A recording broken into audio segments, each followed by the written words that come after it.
Okay, so this is probably going to be my last video for the day, or maybe second to last. I might do one. I don't know. We'll see what happens. But the next thing I wanted to talk about today was Jesus's time gap, right?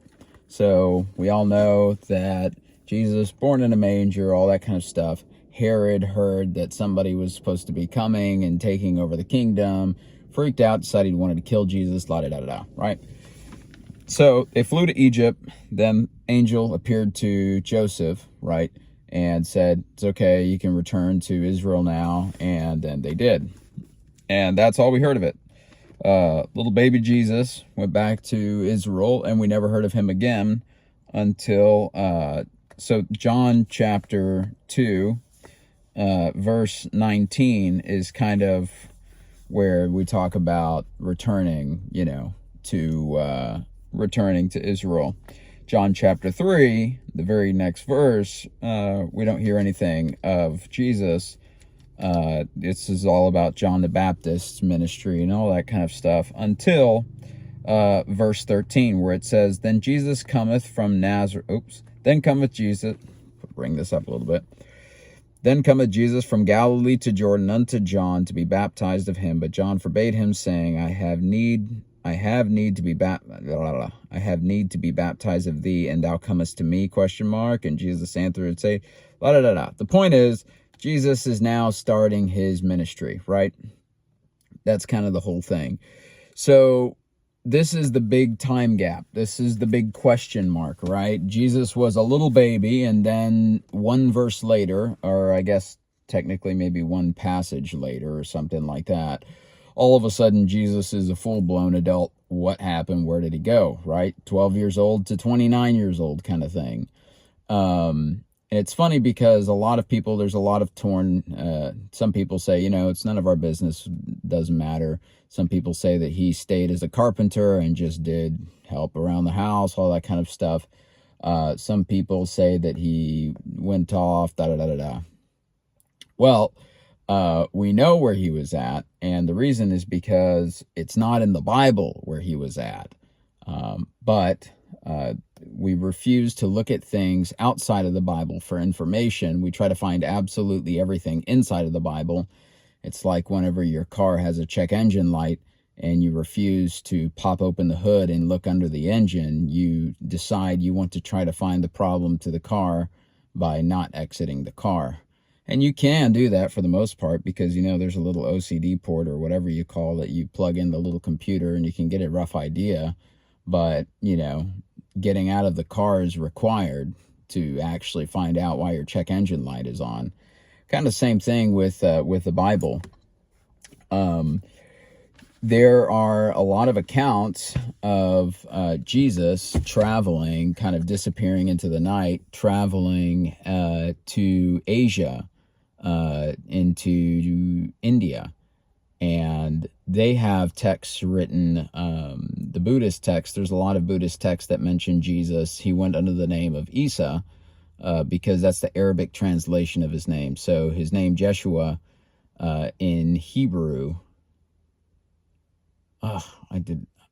sorry, that was like 2-3 days ago that I found this information out. So I'm like having to remember all of it. So Jeshua is his name, right? That's his Hebrew name. In English, we say Jesus. And then in Arabic, his name is Isa. So the theory as to how he ended up in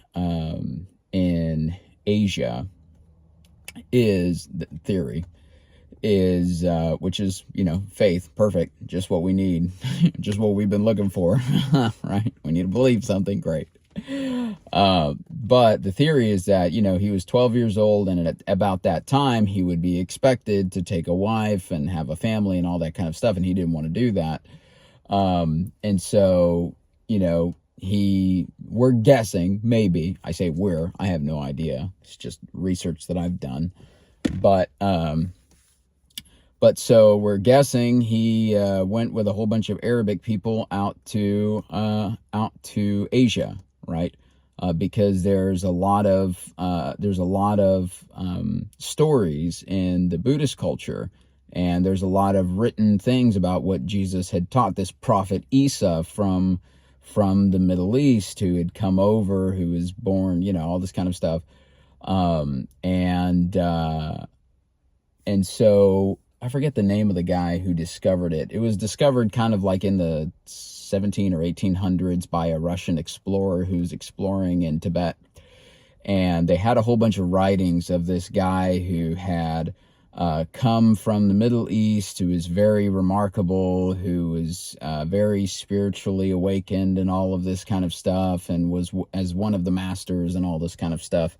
And he studied there in Tibet, and he studied the culture, and he teached and all that kind of stuff. And then from Tibet, he had a whole bunch of stuff, and then he moved to India, and he studied the Hindu teachings there in India and all this kind of stuff. And he taught in India, got driven out of India, got driven out of all the other places that he stayed, because Jesus always taught the same thing. Stop worshiping your idols and turn to God, right? Stop saying that the sun and the sky is the one God that created everything, and just turn to the one God that actually created everything, and that's always kind of been Jesus's thing.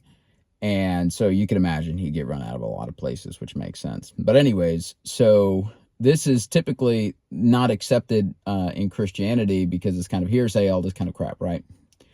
But if you actually go and you look at these, if you go and you look at these texts, which I haven't seen them yet, I've ordered them. I'm waiting for them to kind of show up on my doorstep because I'm kind of really curious about that too. That sounds fun.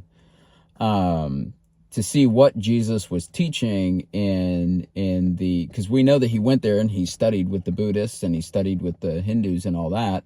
And then he went back, and that's why he came back at 29 years old. This is something that's very, very frowned upon in Christianity to talk about.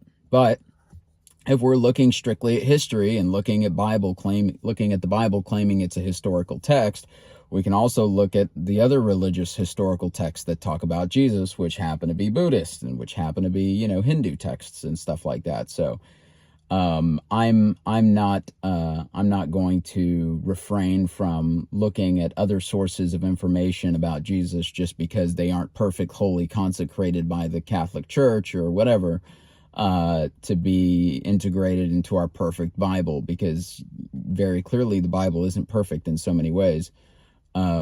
And so that's kind of my whole thing on it.